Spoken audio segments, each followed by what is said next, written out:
I picked the junk up, the jams. Like, oh man, why to play this thing all weekend?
If there is anyone out there who still doubts that America is a place where all things are possible, who still wonders if the dream of our founders is alive in our time,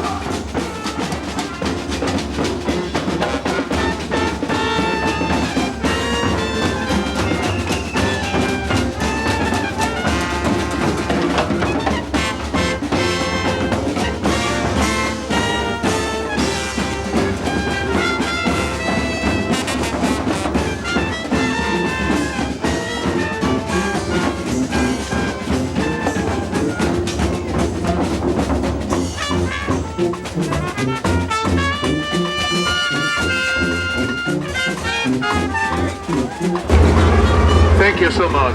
I congratulate you in keeping this alive because I don't think you're asking for any kind of luxury. You're asking for access. There's nothing more basic than ability to all the residents of this city to move to where they want to in a free society.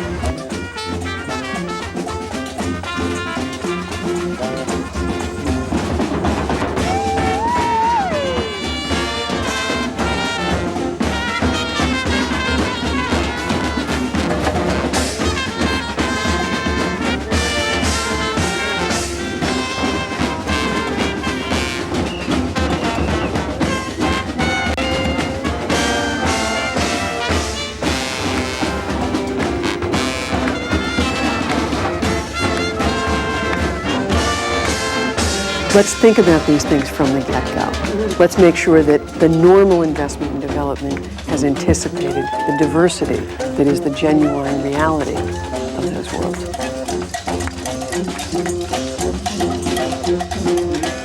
And we've gotten rid of other historic forms of oppression, and it's time to get rid of this one too.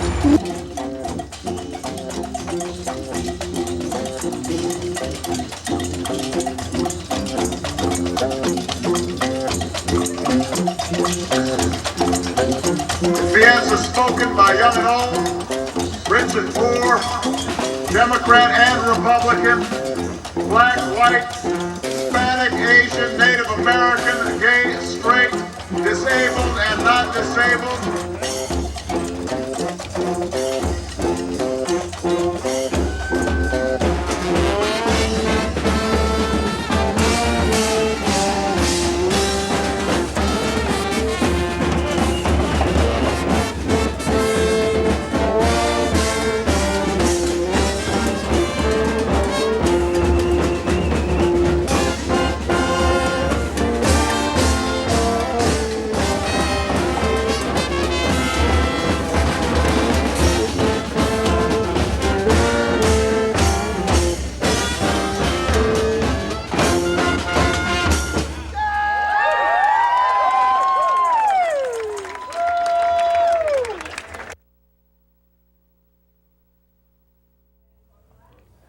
Hi and welcome. Thanks for joining us at the Culture and Disability Show.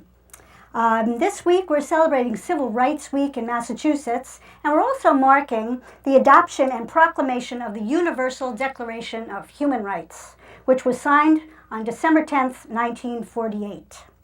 Today we do not have a sign language interpreter, and that's because I called the Massachusetts Commission for Deaf and Hearing Impaired the week of Thanksgiving, which was too late to call.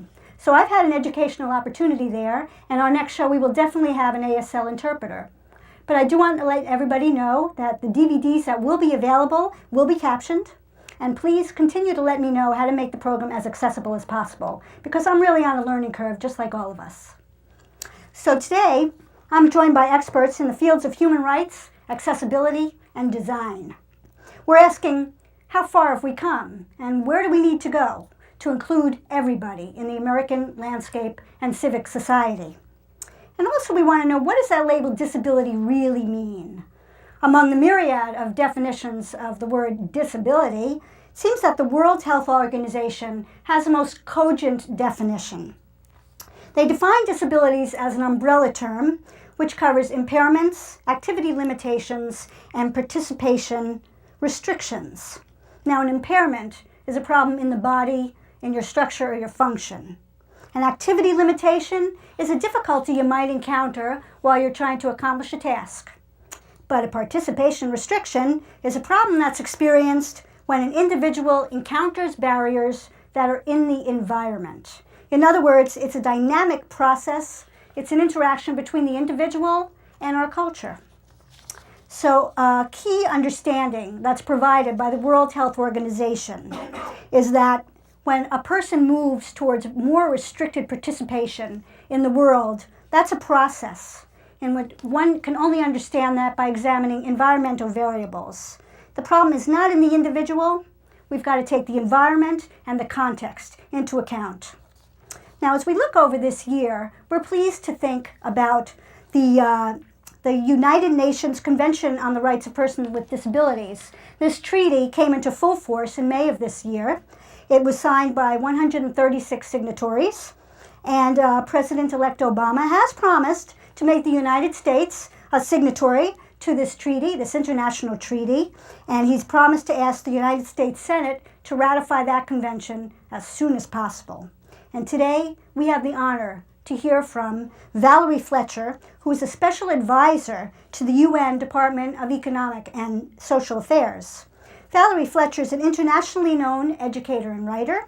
Her expertise is sought in the fields of design and also public mental health.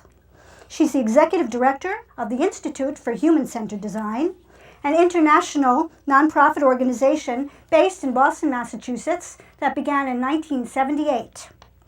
Their mission is to advance the role of design in expanding opportunity and enhancing experience for people of all ages and all abilities. She currently oversees projects ranging from universal design at the urban scale, in public transit, in mixed-use development, in higher education, and in residential design. And Valerie is also special advisor to that innovative group called Toto Limited. We also have the honor of speaking with accessibility and civil rights experts who have put their lives on the line, personally encountering, challenging, and removing barriers and obstacles to equal participation all across the state of Massachusetts. Scott Ricker is an access specialist and consultant throughout Massachusetts. He's given thousands of hours of volunteer time, studying, providing recommendations during the design process of municipal facilities as well as commercial structures and programs. In addition to advocacy in the community, Scott mentors access advocates throughout the state. Through his diligent expertise, documentation, and skills, he's enhanced accessibility and usability of programs and facilities for thousands of Massachusetts residents each year. Now, John B. Kelly, there's a lot of John Kelly, so I'm going to say John B. Kelly, is a disability civil rights activist and writer. John is the founder of the Neighborhood Access Group, which we fondly think of as NAG. And NAG has been encouraging Boston City and Massachusetts state government for improved street-level access for many years. John has written articles for the Boston Globe, Ragged Edge, Counterpunch, and other publications. In his more scholarly work, he's been interested in the culture of ability and disability identity. And John is also a proud member of Not Dead Yet. I'm your host, Eileen Feldman, and I've been doing social justice advocacy for about 30 years. So now we're going to just think about a general question. You know, this past year we saw a lot of excitement around the upsurge in civil rights protections and liberation. We mainly heard the speaking about women's rights and racial discrimination. But what is it that we are both hearing and not hearing in mainstream media with regards to ongoing discrimination and the disparities that continue to exist for the largest minority in America? Who wants to start us off with that? Valerie? Sure. Thank you, Eileen. Thank you. I think those of us who are here tonight would share a frustration that people with disabilities are seldom under the umbrella of diversity, despite the enormous numbers. And I think we know that the stigma is a persistent one. Yes. Not only in the way people think about people with disabilities who may not be themselves, but also about the way people with some level of functional limitation disparage an identity as a person with a disability. It is about them over there, and it is not about us. It is not about the human condition. And consequently, those two things interact, and unfortunately, leaves issues of diversity that I think we're celebrating in a whole new way today, absent an understanding about human ability across the whole spectrum of ability, including physical reasons for disability, mental reasons for disability, and all those things that we all experience within our families, in our communities, but don't necessarily ever quite approach with the level of comfort that we need to get to. Yeah, it seems like people with disabilities are kind of confined, or people think, or the mainstream media seems to think of people with disabilities as being, you know, one separate, segregated group of people. At least that's kind of what it looks like to me. What do you folks think? Well, I think that the way the media typically takes on disability is through an individual approach. We see stories about heroic individuals who may climb a mountain while blind, or walk all the holes of golf courses across the country while having cerebral palsy, but not seeing the greater issues which we face, the more structural issues, the ways in which we're segregated from visiting friends or going to events in inaccessible buildings or meeting places, and the way where we're kept out of public accommodations, the way that we're excluded from the fabric of the society, whether it means, you know, getting on the bus, getting to the lunch counter, and the media likes to look at stories of compassion and pity, which is I think perhaps we're the only group of people that are seen this way. You know, we're not a group that suffered violence, like lynching, like the Black Civil Rights struggle. We're a group that struggled the violence of exclusion and isolation and unwanted medical treatments. Yes, so the emotional violence.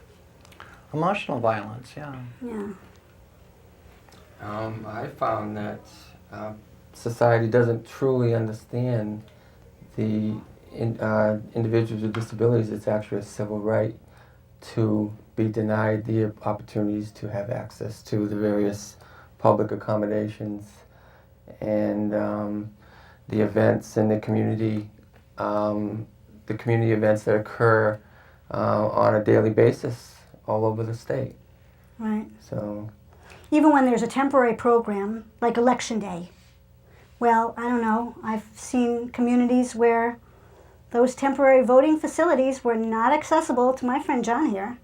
And, I had reports of folks within my community where they were going to use the touch screen, the new AutoMark, and they were led to the table where the AutoMark voting machine was, asked if they knew how to handle the machine.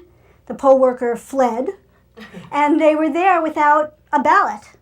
And then they had to wait, can I have a ballot? I get to vote in private now. Can I have a ballot so I can utilize this machine? So the ballot came, but no privacy jacket for the ballot. And when you get done with the AutoMark machine, you go along with everybody else to hand it in to the optical scanner. And my friends had to bring their ballot without a privacy sleeve and were not even allowed to feed it into the optical scanner because they were treated like they were incompetent.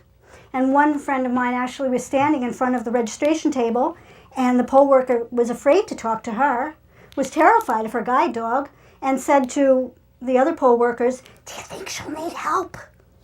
Right in front of her. It's kind of, but I think part of that is that people just lack familiarity, because how do we come out if the streetscapes aren't even accessible for us to navigate the pathways and byways to stores and facilities and programs, etc. So yeah.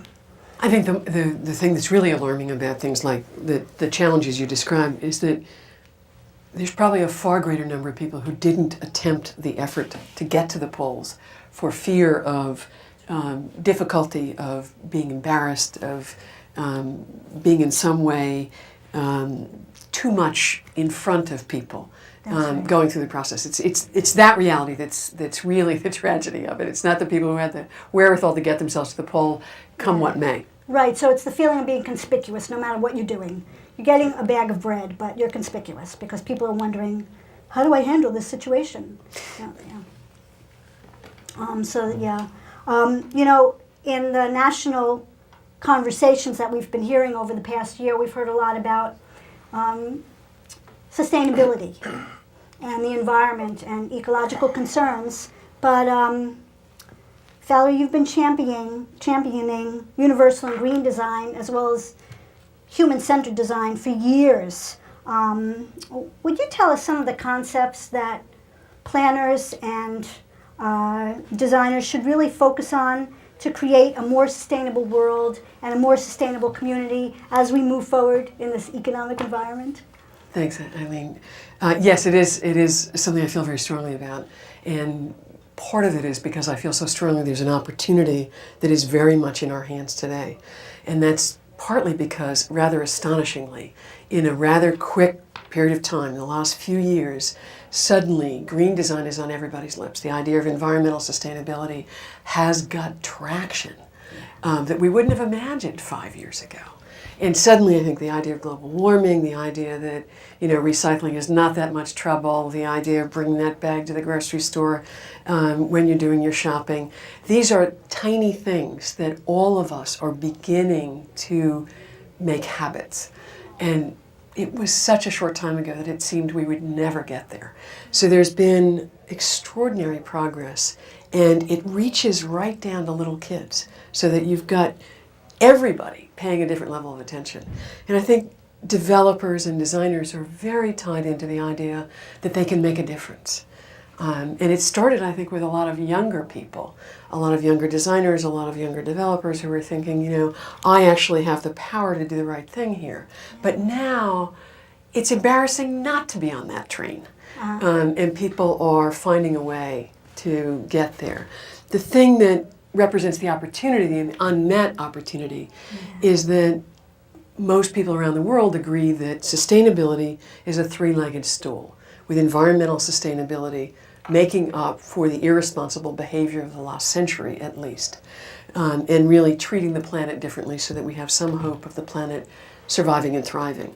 But social sustainability and economic sustainability remain sort of the You know, the elements of sustainability we nod to, but we don't actually give much substance to. And in our minds, the idea of socially sustainable design speaks to the other reality of creating sustainable places. And that's the reality that human diversity has expanded exponentially in the 21st century. We live on average 3 decades longer than people did 100 years ago.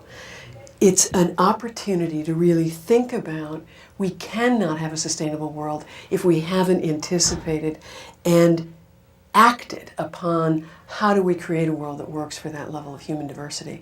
And it's thrilling because it's not about just tell me what I have to do. It's about everybody doing the comparable, carrying the bag to the grocery store instead of taking the plastic bag every week. But it's those small ways in which each of us can make a difference. Each of us can pay attention in a different way. And we're a bit behind. Much of the world is already paying keen attention on the social sustainability side. Yeah. I think that, with social sustainability, we have issues like having grab bars in new construction so that when someone who buys a house uses a bathroom for the first 30 years they might live in that house, then they're able to enter that room as an older person and use it, use the facilities in the bathroom because there are studs put behind the walls that grab bars could be attached to for a very low cost, or the door of the bathroom is wide enough, or there's a level entrance to the house so that our building stock, our housing stock, can encompass the full range of human diversity.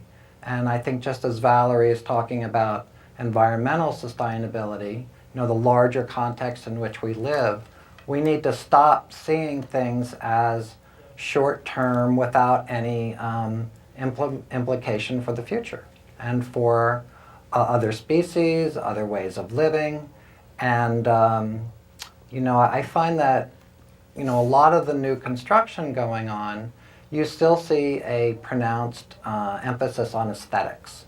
And aesthetics, unfortunately, for people with disabilities can be a real oppressive force. Like the new design outside the Boston Center for the Arts on Tremont Street, I think they've got banked grass banks for people to sit on and rough stone for people to walk on, all to make a beautiful space from some perspective that doesn't include what we might find beautiful. Just as an automobile does not find cobblestones beautiful to ride over, people with disabilities don't find difficult surfaces with incomprehensible paths and rough stones accessible to us. So usability is a very beautiful concept. Usability for everyone.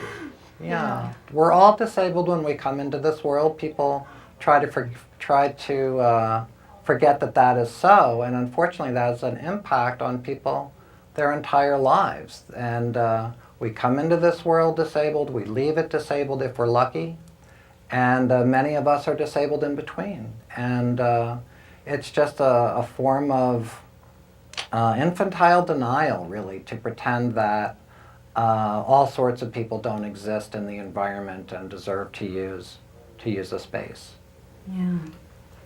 Getting planners and designers to look that far ahead also is a major challenge, because getting them to look beyond the aesthetics of it and to realize that there are people out there that really need to utilize these aspects of what they're doing, what they're designing, is important. It's slowly changing somewhat, but there's a long ways to go to get it to actually take a statewide grasp type of thing over many of the designers that are out there that are looking at these projects. Yeah.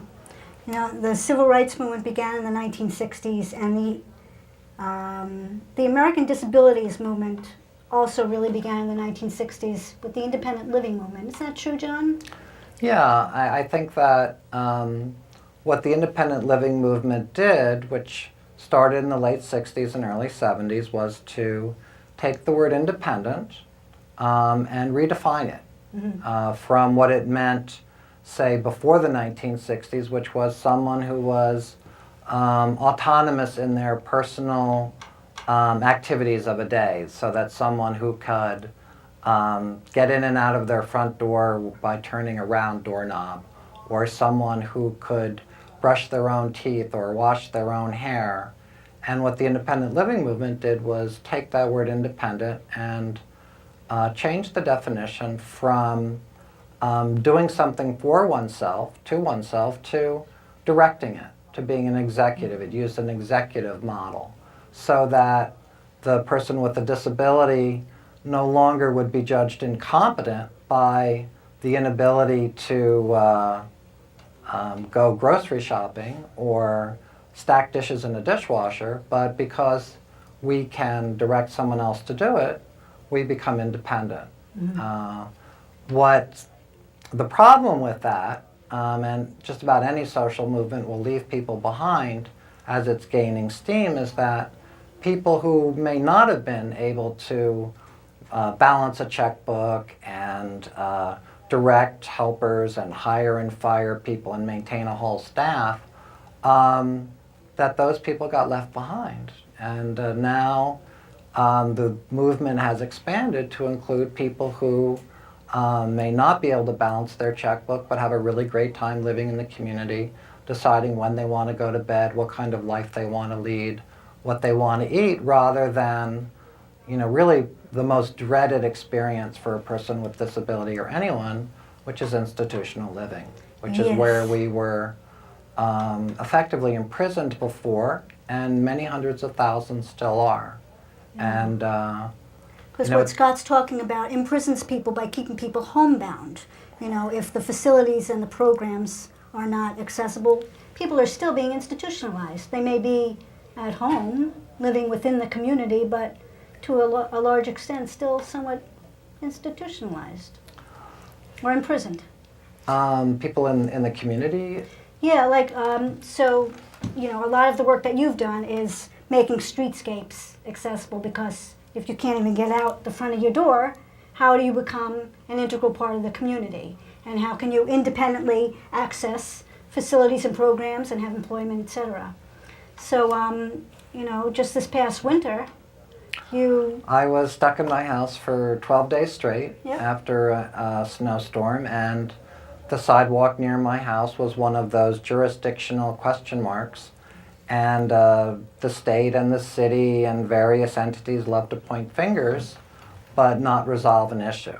And we know that a major road would still get plowed regardless of who was arguing over its responsibility. So, yeah, we are effectively segregated in a lot of ways. I can't go to my friends' houses. I can't go out sometimes in the winter because of the snow and ice. We can't go on certain streets. We can't go to certain neighborhoods. I can't go to Faneuil Hall. I know. One could say that that's my choice not to go, but it's the choice to avoid a rattled wheelchair and a splitting headache from the vibrations of the cobblestones. In fact, is there even a map of Boston sidewalks and streets that you could have confidence in, so that you could get from one place to another independently to... Well, the funny thing is, if you watch someone use a wheelchair or a cane, I think that we know every inch of the sidewalks that we use. Just like a car driver knows where the evil pothole is waiting for them around the next corner, and they're not going to bust their axle there. We know to stay on the left side of this sidewalk or the right side of that, or unfortunately about 3/4 of the time we have to go on the street. Yeah. And wheelchairs especially, we love smooth surface. I saw that in the Globe a couple of days ago. They had an article about asphalt as an aesthetic medium. And, but what was left out was what a wonderfully functional, smooth, cheap surface it is, as opposed to, say, brick, which is 4, 5, 6 times as expensive, but tortures us. But ever so historical. Made yesterday. Made yesterday. And Valerie, you head up projects, transportation planning and municipal. We do a lot of work. Actually, one of the things that we care about a great deal is getting people to recognize that even when you are fully compliant with what the law requires, that doesn't actually bring you to a very sophisticated level. And I think it's important for people to understand that the laws, when we think about the design as a civil right, and really that was a concept born in the United States, that design really had to be looked at that way. And it was an effort led largely by people who were chair users, because the disability rights movement was really led by people with a very visible type of disability, or a set of disabilities. But wheelchair users were certainly the dominant people out there chaining themselves to buses, and found themselves really leading the independent living movement and the movement to create a body of legislation that would provide some kind of floor. But it's important to note that human diversity is far greater than just thinking about people who are wheelchair users. We were talking before the show about our neighborhood. John lives in the Fenway, I live in the South End, Lower Roxbury, and each of us knows a number of people who traverse the same streets we know well, and who are not chair users, have never been chair users, and are mostly older people who use all manner of wheeled carts to make their way, because they really need that little extra bit of support, but have are not perceived as people with disabilities. I mean, our work is often about bringing people around to recognize that wheelchair users are not people with this. That is a slice of the pie. That is a much bigger story. 27 million Americans report difficulty in walking. Less than 3 million Americans use wheeled mobility. So you're not going to see all the people who need some consideration for making their way in the world. Most of them will not have an obvious disability. Right. And that's a big part of our job, is to get people to recognize it's not about them, it's about us. It's about your mother who won't use a cane. It's about your father who refuses to wear that hearing aid that he spent so much money for. It's bringing it down to a level where people actually appreciate you do know this world. You know it intimately. You just presume that it's about the other instead of about your experience. So our work is often about trying to engage people in thinking enthusiastically about the problem solving of it. Not about just tell me what I have to do, because it doesn't get you very far. Right. Scott, you've done such remarkable work creating access for thousands of people in all these different counties and cities, and you've had such a variety of programs and facilities that it hasn't just been about folks who are in chairs. Can you tell us some of the more common problems that you've been working on? Especially, I'm just thinking now, you created access for kids just graduating with their classmates. Right. That did have to do with the chair, or tell us about that one. What it was is the graduation ceremony was conducted on a platform type of system. Yeah. And the entire class received their diploma by getting up on that platform, going up to the individual, calling out the names, and received their diploma in that way. And unfortunately, there was a individual in a wheelchair that could not receive her diploma in the same manner as her entire class did. And it's hard for people to understand that something so basic, and one person was affected by that situation, and it was completely overlooked by so many people who were involved in providing that event to occur. But that affected the entire class because they were separated from their friend. Most definitely, correct. Yeah. Right. And so really it does. It affects everybody. It affects me because my friends can't come with me where I want to go, even though I'm mobile. And it affects everybody. Tell us about some of the more surprising accessibility problems that you've encountered just in the past year. A lot of, holiday events, temporary events are common. It's the surprising one would be a Christmas event type of thing, which a lot of children were involved, and there wasn't any handicap access whatsoever. Architectural barriers existed in many areas. Yeah. More common are parking. Parking all the time is missing important features to ensure individuals with disabilities that point of access. Yeah. The thing is that stairs are dangerous, and people love them in certain circumstances, but for a temporary facility, you've got stairs leading up to a platform. And Mayor Menino discovered last year that, if you're on a platform and there are a lot of people up there, there will be a point where that floor turns into stairs. And he fell and twisted his knee and ended up having to have surgery. Scott, you talk about, trying to enable that wheelchair user to be able to participate with the rest of the group. I never heard about that story, but I did hear a couple years ago about a famous story in Georgia where a young woman who used, a spinal cord injured woman who used a manual wheelchair, she wanted to be able to walk with Canadian crutches, I think, from across the stage to receive her diploma.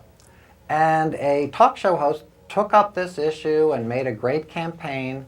The superintendent of schools was denying her this opportunity because of, old-fashioned condescending attitudes. She might injure herself. And, but unfortunately, she, of course, was doing the best she could in her own life, but she was held up as an inspirational example of overcoming her personal body rather than, say, them just making the graduation exercise accessible from the start, or even having a bunch of her friends use wheelchairs. People associate the remedy with the problem. And so my grandmother said, "Oh, my knee is killing me. I don't want to go out." And I said, "Well, we've got to get you to use a wheelchair, Grandma." And she said, "Oh, no, I'd rather walk." And everyone may rather walk, but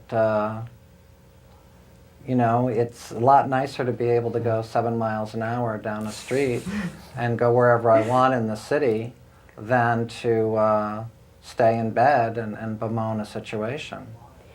Valerie, you pointed out something to me that I'd really not thought about much, how information itself is inaccessible to a broad variety of Americans. And you were bringing that up about, I guess, healthcare information. Is that correct? It's one of those places where our ability to understand information is pretty critical. Yeah. That bad things happen or can happen when you don't understand the information. And I think one of the opportunities when we think about information and the barrier of information is that it's an opportunity for us to anticipate diversity. And today, given the ways in which all of us have come to accept information that is digital, for example.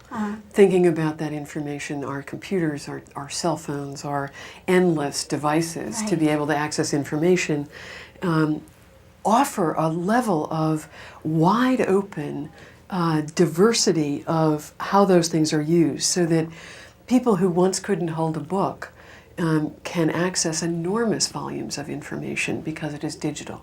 Information that's digital can be manipulated in a way that a book cannot be. For people who have different styles of learning, people with learning disabilities, older people who don't necessarily use information in the same way that a younger person does today, who is used to that sort of rapid information from the computer and from all of our various mechanisms of interacting with technology, and how do we design things so that it can work for everybody. But I think healthcare information is one of those things. We need to be thinking about labeling on pill bottles, labeling on over-the-counter medication, the communication from a physician about how do I put that leg brace on after you've put it on the first time and I don't really understand it. Things like that are critically important in terms of making sure that people who may not hear you well or may not see what you're doing fully get the information they need to be able to maintain their own health. Just one of the issues that, again, an opportunity. An opportunity to understand the world is diverse. People are diverse. We've all had experiences in healthcare settings where, we've been humiliated and intimidated just by the amount of information that comes to us. And then if you're a person who is labeled disabled and you go into a healthcare setting, that's quite a bit different, isn't it? That's quite a bit difficult to maneuver. Well, we run into the oppression gets sort of concentrated in a healthcare situation. The paradigmatic story perhaps is going to the counter to talk to the receptionist with a helper, and the receptionist might say, well, you can put him over there. Oh, yeah. You know, that my helper is obviously bringing me in, and that somehow I'm incompetent to be interacted with. Now, of course, that happens in restaurants also, and in other places, but medical centers don't take account of us. It's hard to find a doctor's office with an exam table that we can get on that goes up and down. Dentist offices are so difficult. Barbers are great for me because they can wobble that barber chair right out of the way, and my wheelchair is similar to a barber's chair.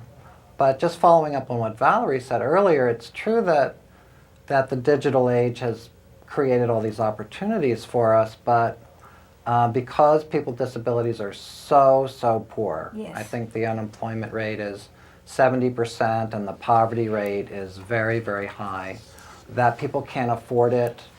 People have been undereducated their whole lives, and people get left behind. They don't get information.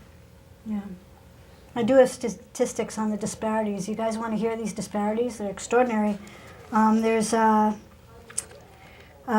annual household income. Just a quick stat. Folks with disabilities, this is working age folks with disabilities, annual household income, $38,400, whereas the median income for folks without disabilities is $61,000. That sounds, kind of low to many people, but you have to realize the gap there is $22,600 between the equally qualified individuals, one who is labeled disabled and one who is not. We also have just the poverty of people with disabilities. The poverty rate of working age people with disabilities in the United States, 24.7%. Folks without disabilities is 9%. What's that? That's a 15.7 percentage gap just between the label of disabilities and the label without. And then, I also really want to bring up just the fact that the invisibility of people with emotional disabilities and mental disabilities, and how that's equally... And chronic illness. And chronic illness, thank you. And ordinary illnesses like heart disease. Yes. And arthritis are leading causes of disability in America, but we don't think of them that way. Yeah. We think of that as a health issue, not as a disability. Yeah. So that there are all kinds of semantic issues that the majority, in terms of breaking out the cohorts across the age spectrum in America or anywhere else in the globe, there's a small percentage of people who have a disability at birth. Actually, a dropping percentage of people with disabilities who have a disability at birth, a congenital condition. We have few throughout childhood, increases in adolescence, and then increases with each passing decade, so that the majority of people with disabilities are actually people who are over 60. And we don't think of it at that point. Identifying ourselves as people with disabilities when we have acquired limitations related to aging is something that most people steer clear of.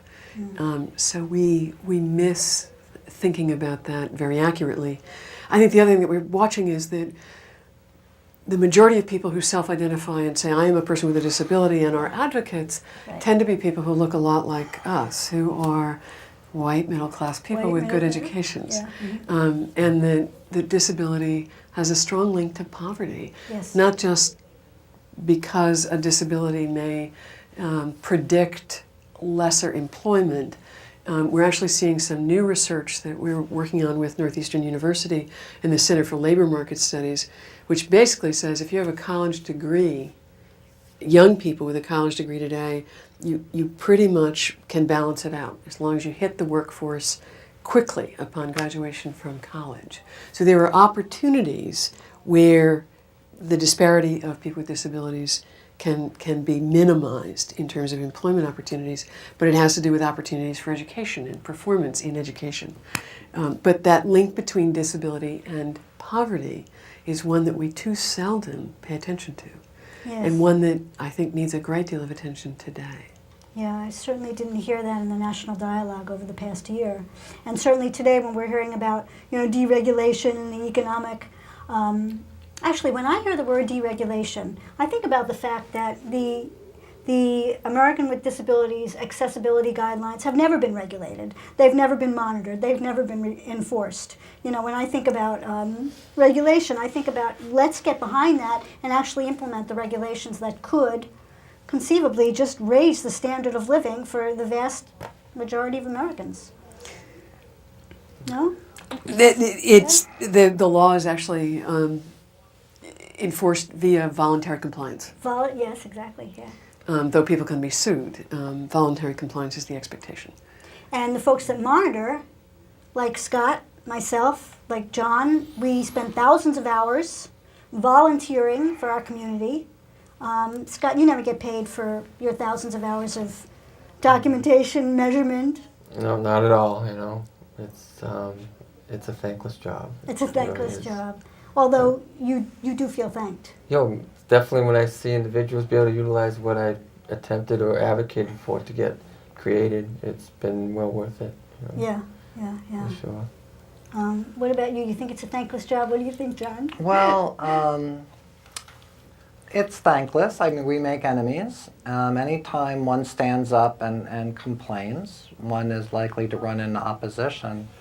But I think that, people with disabilities are constantly told and presented as, not complaining, better not to. Whenever we see a story in the media about a heroic disabled person who overcame incredible odds to climb a stepladder or whatever the most recent feat is supposed to be, we hear about them not complaining, and that is a way of trying to keep us silent. And no one in America that I've run into wants to admit that they are oppressed, that they are under a boot of some system. It's an individualistic culture where we all want to believe that through choices we make and our meritocratic reward system that we can advance in the society.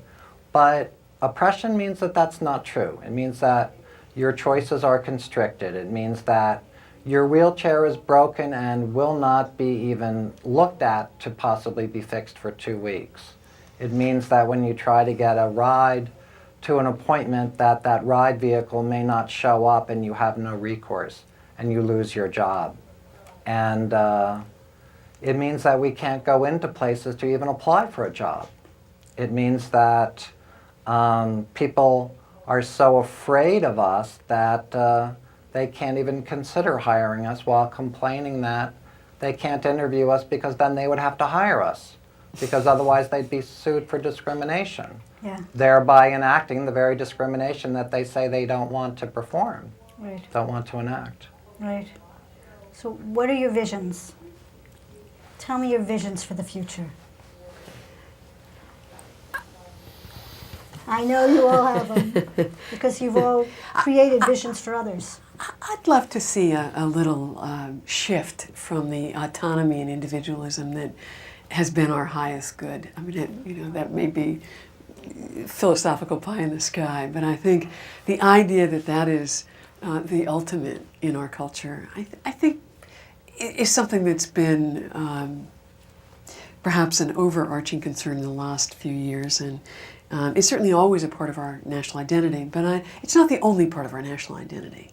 That a sense of social equity, of social justice, is also something that I think most Americans hold dear. And I think we have a chance to kind of rethink that the heroic, autonomy, I'm in it for myself. I think we've watched the titans of Wall Street look pretty silly at the moment.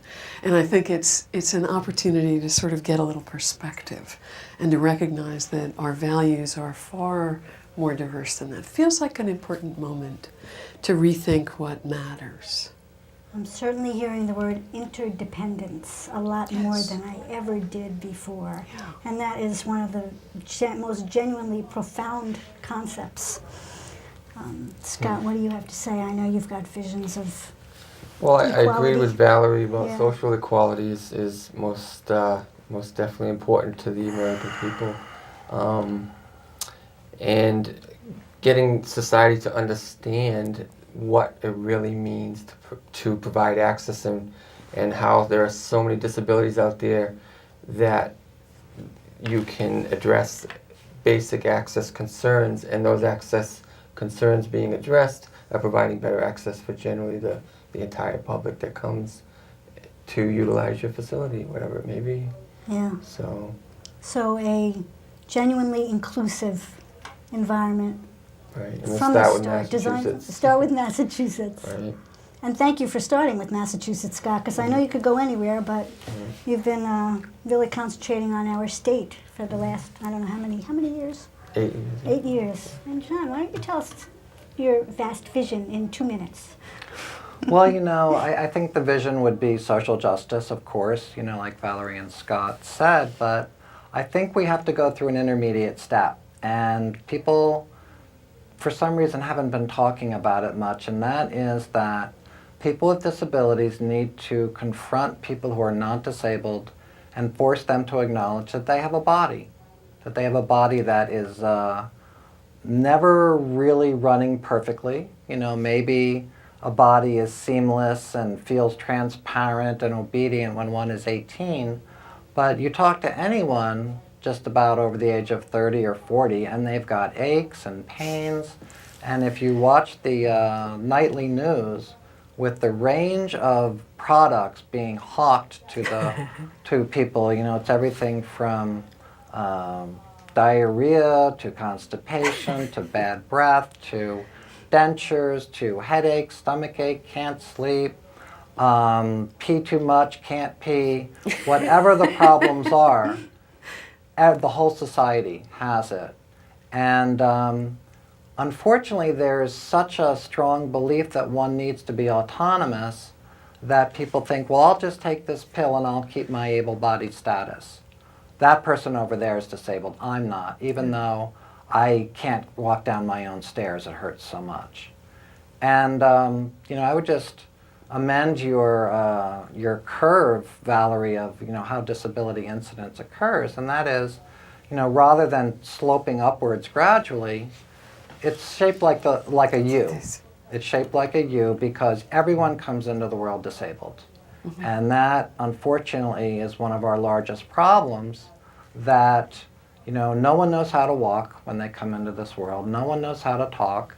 And people are not the greatest thinkers at the age of 6 months or 3 years or 8 years. Yeah, we need our mommies to help us, huh? We need our mommies to help us. Yeah. And that, though, is accepted as the way things are. Mm-hmm. But needing help in the middle of life somehow reminds people of being infants, being infantilized, that they are so defended against it. So we constantly see these stories of heroic virtue, of self-denial, rather than saying, hey, I need the water company to get the water to me, I need the electric company to get the electricity to me, I love the curb cuts when I'm pushing a cart or a standing base, or I love the automatic doors. We can't even get down ramps and curb cuts because able-bodied people are using them, where it was seen as this grudging admission to the needs of people with disabilities.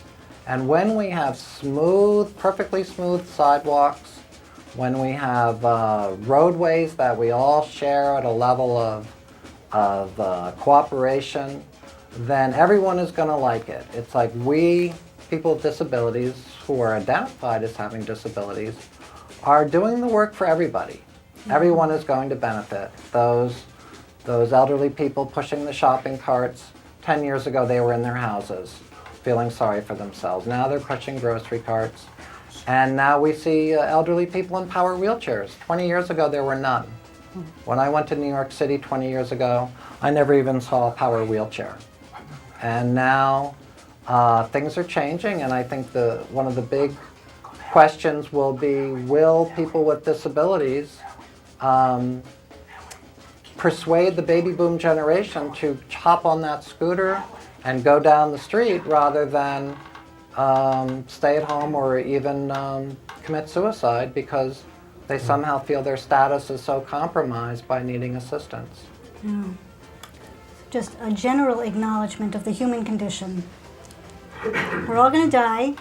We start in helpless ways, we end in helpless ways, And we take care of either end in the middle. and we should take care of each other too. You know, I mean, part of that idea of interdependence is just realizing that we have this opportunity not just to design a world that includes everyone, but to actually make friends along the way. Actually, just admit that we need each other. You know, we need each other. We don't want to be lonely. We want to live and die in communities, or, you know, we want to know our neighbors. We want to be part of each other's lives. I like that. Today there's all kinds of opportunities to poke fun at the masters of the universe on Wall Street. Right. But in truth, it's actually kind of refreshing to realize that people who believed that the choices they made could insulate them from any bad thing that could happen in life Right. or have actually gotten a comeuppance of sorts. And it's sort of refreshing for those of us who actually think human vulnerability is a reality that actually has some merit when we acknowledge it. Yeah, maybe human vulnerability is not a terrible thing. Maybe it's actually kind of a beautiful thing. Maybe. A very poetic thing, the thing that makes us human. Well, we're going to have to wrap up the Culture and Disability show for this week. And I'm really glad everybody was able to join us. Thank you so Thank much, you, Amy. Valerie. Thank you, Scott. Thank you, Amy. Thank you, John. And I hope folks will go to my friends' websites and check out their incredible work that they do. And if you'd like a DVD of the show, please do contact us. Culture and Disability, P.O. Box 434, Somerville, Massachusetts. There it is on your screen, Somerville, Massachusetts, 02143. And you can also email us at capsum@verizon.net. The DVDs will be captioned, and they will also have voiceover. And we really welcome your participation to come on the show and join us and continue envisioning a world that everyone feels comfortable. What are those three things? Comfort, Confidence, confidence, and control. Imagine that. Comfort, confidence, and control for all. Yes. So next up, we'll start doing our little marching band and march with the Emperor Norton Stationary Marching Band that we saw in the initial video, and that's going to take us out for today. So thanks for joining us. Thank you, Amy. And that's it. Thank you, Eileen. That was great, yeah. So in a little minute, the credits will roll. Did you folks know that there's a federal court allowed a class action suit against the Social Security Administration just in October because the SSA documents are actually not available to blind people?